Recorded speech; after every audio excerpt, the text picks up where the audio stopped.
안녕하세요. 오늘은 질문 게시판부터 시작해 보도록 하겠습니다. 지난 시간에 우리가 인문 환경, 자연 환경에 대해서 배웠었는데요. 그래서 그런지 이 두 환경의 차이점 그리고 구분에 대해서 묻는 질문들이 많이 나왔어요. 특히 서울숲이 자연 환경인지 인문 환경인지 물어보는 질문이 많았는데요. 같이 살펴볼게요. 먼저 첫 번째. 선생님, 자연환경과 인문환경은 다르잖아요. 하지만 서울숲은요?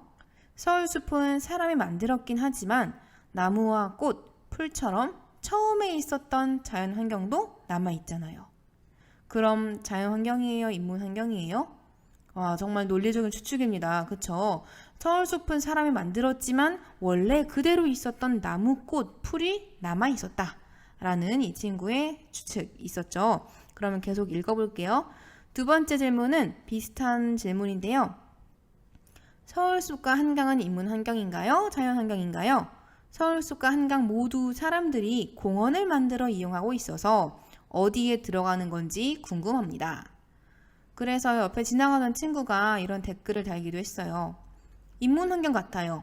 요즘 사람들은 산, 바다, 강보다 수영장, 카페, 편의점 등 우리가 만든 곳에 더 잘 가요.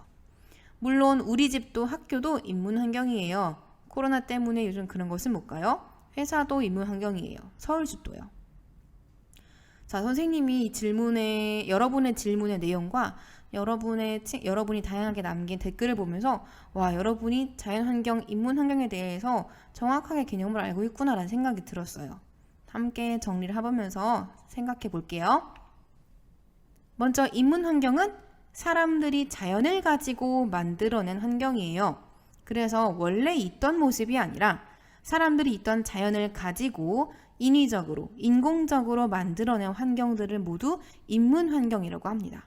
그래서 지금 저 노란 바탕에 쓴 친구가 얘기한 것처럼 회사도 우리 집도 학교도 인문환경이라고 볼 수 있는 거죠. 그러면 원래 있던 나무, 꽃, 풀 등을 가지고 사람들이 공원으로 만들었기 때문에 서울숲 역시 인문환경이라고 볼 수 있습니다. 그렇지만 인문환경, 자연환경을 꼭 나누어서 구분할 필요는 없어요. 어떤 것은 구분이 어려운 것도 많으니까요. 그래서 어떤 특정한 장소가 여기가 인문환경인지 자연환경인지 나누어서 생각하지 않아도 됩니다. 중요한 것은 인간은 자연환경을 가지고 새로운 환경을 만들기도 하는구나. 인간은 환경을 이용해서 생활하는구나 라는 것만 알면 됩니다. 두 번째 질문입니다. 두 번째 질문은 우리가 자연환경 중에서 우박에 대해서 잠깐 선생님이 언급한 적이 있었는데요. 우박에 대해 질문이 있었어요. 그래서 두 질문 모두 우박에 대한 질문인데 우박은 구름 안에 작은 물방울들이 모여서 생기는 얼음 덩어리가 되어서 내리는 거예요. 그래서 여러분이 봤을 때 어떻게 생각하면 좋을까요? 단단한 얼음 알갱이들이 내리는 건데요. 선생님이 우박에 관련된 뉴스 화면을 가지고 왔거든요. 한번 보세요. 전북과 경남 일부 지역에 호도할 만한 우박이 쏟아졌습니다. 갑작스러운 기상이변에 시민들은 황급히 대피했고 과수원도 피해를 봤습니다. 박희재 기자입니다.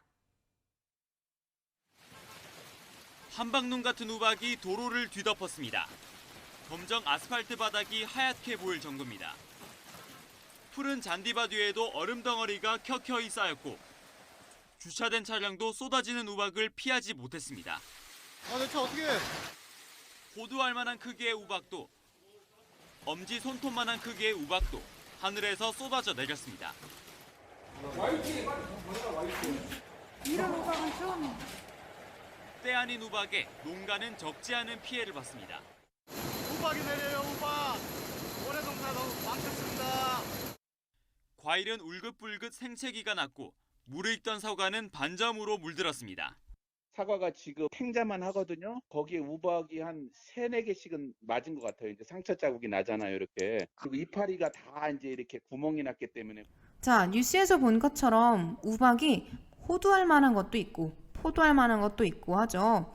그래서 우박이 내릴 때에는 우산을 쓰고 가면 우산이 찢어질 때도 있고, 뭐 약한 우박의 경우에는 괜찮긴 하지만 우박도 있고요.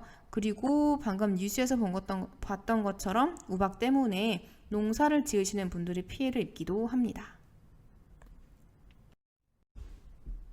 자, 마지막으로는 선생님이 이 이야기를 하고 싶은데요. 온라인 예절을 지킵시다. 선생님이 여러분이 활발하게 질문 게시판에서 활동하는 것을 보고 있었는데, 여러분이 이제 종종 글을 올릴 때 질문과 관계없는 사진 또는 동영상을 올리기도 하더라고요. 그래서 첫 번째 사진처럼 질문과 관계없는 차 사진을 올린다거나, 또는 두 번째처럼 물론 친구들을 위로하고 싶겠지만 유튜브 같은 것을 올리기도 하고, 이러한 활동은 우리 자제해 봅시다. 왜냐하면 우리 질문 게시판은 모두 다 함께 생각하고 질문을 만드는 사회 시간이니까요. 그리고 마지막은 선생님이 댓글들로 친구들끼리 종종 싸우거나 아니면 온라인 예절을 지키지 않고 저렇게 이모티콘이나 아니면은 뭐 느낌표 등등, 그리고 공격적인 말을 하는 경우도 있었던 것 같아요. 선생님이 저 글은 지금 지운 상태이지만 여러분이 이 질문 게시판 그리고 우리 온라인 수업에서 활발하게 더 활동을 하기 위해서는 서로 기분 상하지 않도록 온라인 예절을 잘 지켜주세요. 약속해 줄 수 있죠? 네, 그러면 다음 영상을 이어서 보겠습니다.